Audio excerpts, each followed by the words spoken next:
Yes, and start.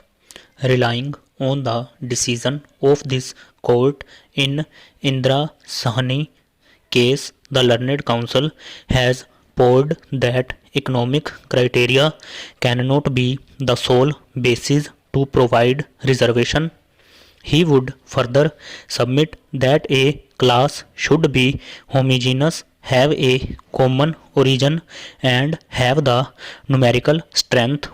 The AWS created by the amendment in question does not fulfill any of the criteria and hence cannot be called a class for any state action, particularly the affirmative action.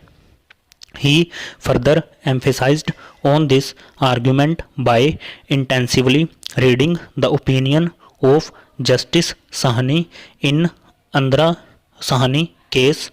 The learned counsel has further submitted that the amendment in question fails on all the basics of equality code because if poverty is the rationale behind it and it aims at providing jobs for the poor by way of reservation, then the amendment fails to address as to how the poverty of the forward class is different from that of the SCs, STs, and OBCs. Hence, the amendment in question fails the twin test of rationality and nexus and violates the basic structure of constitution.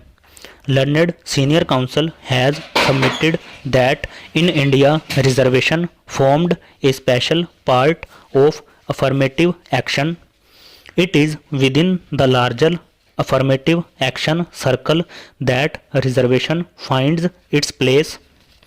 Drawing analogy with countries like USA, Israel, and Germany, the learned counsel has submitted that indeed affirmative action can be an answer, but it is not the only answer.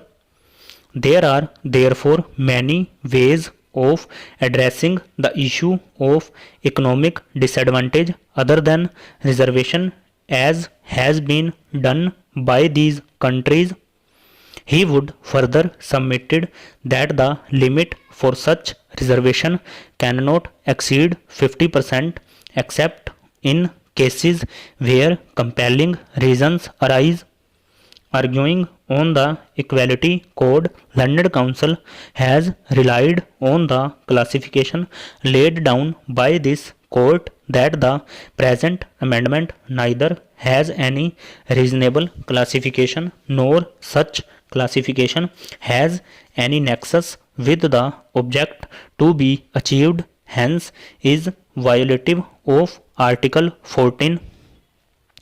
Entire list of reserved categories of citizens is caste based and the amendment did not include any metric or indicator, ignoring the marginalization criteria entirely while granting reservation.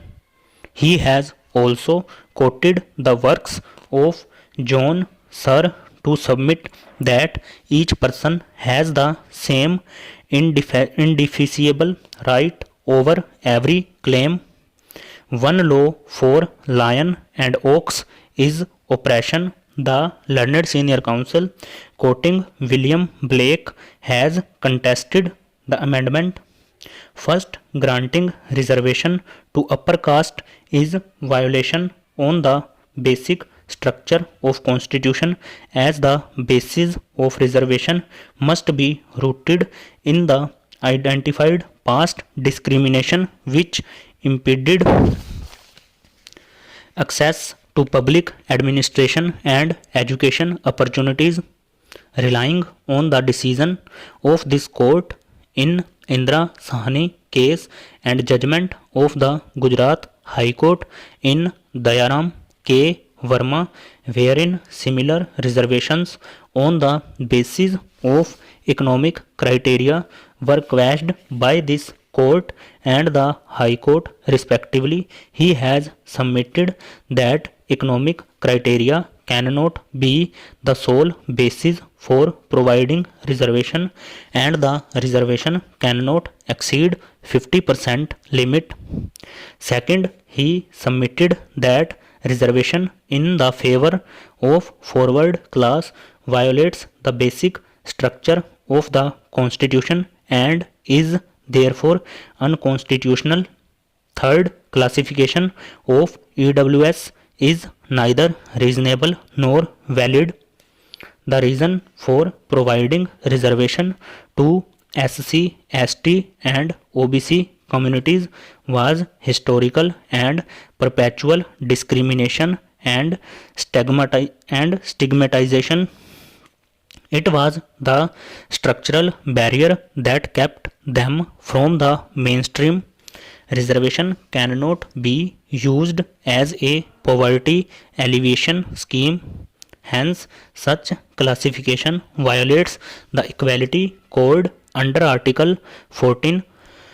Fourth, the amendment in question fails the width test laid down by this court in M. Nagaraj, as there are no limitations or indicators that have been devised to identify the people falling under the EWS.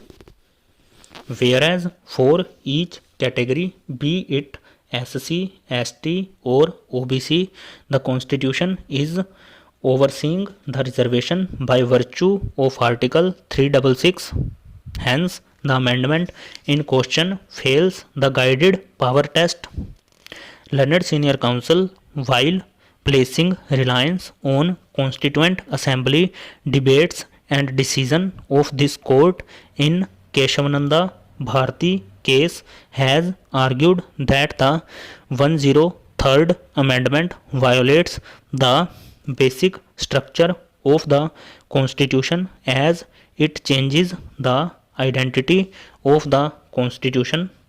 He would again submit that providing reservation solely on economic criteria is against the decision of this court in Indira Sahni case and also against the fact of democracy, as democracy ought to be representative. The learned counsel would argue that economic criteria is transient in nature, whereas the inclusion of backward classes under Article 16 bracket 4 was on the ground of historical exclusion. In our society, discrimination finds its root in caste, religion, race, etc., and not in economic condition of a person. The classification under Article 14 has to have reasonable nexus and intelligible differentia, which the amendment in question, because of all the aforesaid reasons, fails to achieve. He has also submitted that indeed forward class must have faced some discrimination, but the intensity of discrimination is not enough to justify reservation. To support his submission, he has relied on the judgment of this court in Madhav Rao Sindhia case. Stop.